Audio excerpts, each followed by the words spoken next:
What's up, YouTube? All right, this is Big Mike. All right, in this video, I want to talk about what Allen Iverson said, and he gave his all-time starting five, and his list was, and this list for some reason caused some controversy. Number one, at center he had Shaquille O'Neal. Number two, I shouldn't say number two. At power forward, I believe he had LeBron James. At small forward, he had Kobe Bryant. At shooting guard, he had Kobe Bryant. At point guard, he had Stephen Curry. Now, keep in mind, he excluded himself. I feel like if he didn't exclude himself, he probably put himself at point guard. I just want to say that, all right?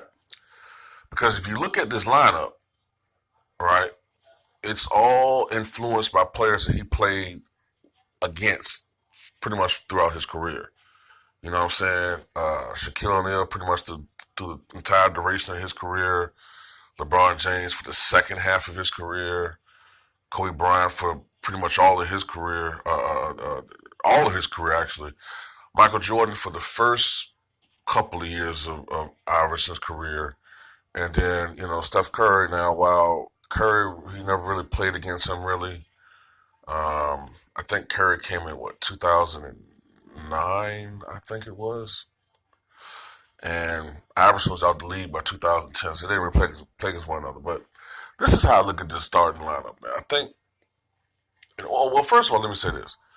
People had a problem with the fact that he put Stephen Curry and not Magic Johnson. Well, I'm pretty sure, number one, that Iverson has the utmost respect for Magic Johnson as a basketball player.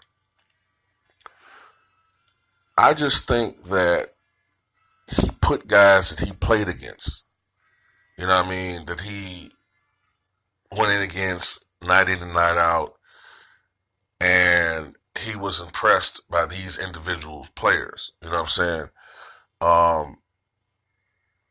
I'm pretty sure that he doesn't necessarily rank Curry ahead of Magic Johnson, but that's just my opinion, And also, I look at this team, I think he looked at this from a basketball strategic standpoint as if he was a coach, you know what I'm saying? And also, what Curry brings to the game that almost nobody else does is it's his shooting ability. And Which Recall mentioned this in his video, man. Town Biz. Curry, just his shooting ability alone is it's hard to game plan. You have guys in the past who you had to worry about from 24 feet on in. You know what I'm saying?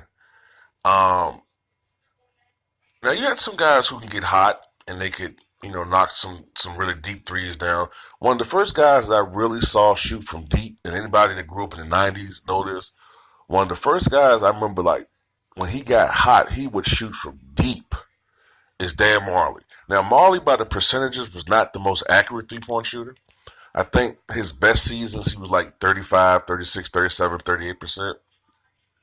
While you had guys like Glenn Rice and Dale Curry and Steve Kerr and Dana Barrows, Hubert Davis, Allen Houston. You had guys like that, Dale Ellis, who always shot at or near 40%, even Ray Allen. But Marley just had ungodly range, and it's crazy because he wasn't even a great three-point shooter when he came into the league. But Curry is a guy that can make threes from 30, 35 feet out when he gets hot. Like, his range is ridiculous. Like, he can make a half-court three-point like a layup when he gets hot. So it's hard to game plan for that. So I can understand him putting Stephen Curry right there. Also, he's not necessarily naming the best player per position. Kobe wasn't really a small forward. I think he played small forward toward the end of his career with the Lakers, but he wasn't really a small forward, he was a shooting guard. But he respected Kobe Bryant so much that he had to put Kobe in there. So, it wasn't really a per position thing. Now, me, if I'm going per position, my starting five would be Wilt Chamberlain at center, Tim Duncan at power forward, small forward. Boy, they're gonna get mad at me for saying this, man. I gotta go with Bird, man. I gotta go with Larry Bird. I gotta go with the younger Bird. Like, I gotta go with 1980. I gotta go with 1980, like 4, 85, 86 version of Bird. The Bird that had the little fucking the caterpillar mustache and the mullet and shit. Yeah, I gotta go with that Bird, man. Before the back problems really got bad, I just I just like what Bird could do, man. Like shooting the basketball. He wasn't necessarily what you would call a 3-point shooter, although he did shoot them. Bird was just more of a mid range. He was just a shooter, great mid range shooter, could score down low, and can knock them out from outside. There are times in his career when he could be a little bit inconsistent from outside, especially when he got older and the back problems started bothering him, and he wasn't able to practice as much as he was before. Sometimes he couldn't practice at all. So sometimes I think that affected his outside shooting because there was sometimes Bird was more streaky, you know. But I go with young Bird. I put it like that. Shooting guard Michael Jordan. Point guard I gotta go with Magic, man. Um, Magic was just an anomaly, man. Like to be 6'9" and to be able to do what he could do, like you can't teach height, man. I like the older Magic. Like I like the 1990 version of Magic. 1991 version of Magic when he might have been a tick slower. Not that he was a speedster from the get go, but he was a tick slower. And what I liked about the older Magic is he was able to. 'Cause a lot of people thought that he wouldn't be able to lead that team, that 91 team, anywhere. They weren't expected, if I'm not mistaken, that 91 team, when they lost Kareem and Worthy got injured and, it was an overhaul of the roster. Byron Scott kind of wasn't the same guy that he was in the 80s. Michael Cooper retired. Michael Thompson retired.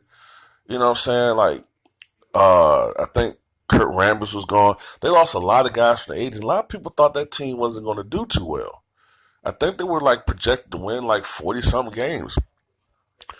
Um, but Magic was able to adjust his style or adjust how he approached. Well, yeah, I guess I'll say his style to an extent. They became a half-court team, um, and they won 58 games, and they upset the Portland Trailblazers in the Western Conference Finals. And I hate to say this because I'm a Chicago Bulls fan. If Magic Johnson had James Worthy, a healthy James Worthy in that series, if Byron Scott played like he did in the mid '80s, 1987, '88, if they had Michael Cooper, you know what I'm saying, not that he was going to stop Michael Jordan at the peak of his powers, that would have been a better series. It wouldn't have been 4-1. I still think my Bulls would have won, but it wouldn't have been a 4-1 trouncing. But Magic Johnson could do so much, man. I got to pick Magic, man. That's my starting five. But tell me what you guys, would have as your starting five in this situation, man. I'd like to hear what you guys think. And, there's no right or wrong answers to this situation. Um, that's how I feel about that. Um, that's how I feel about it.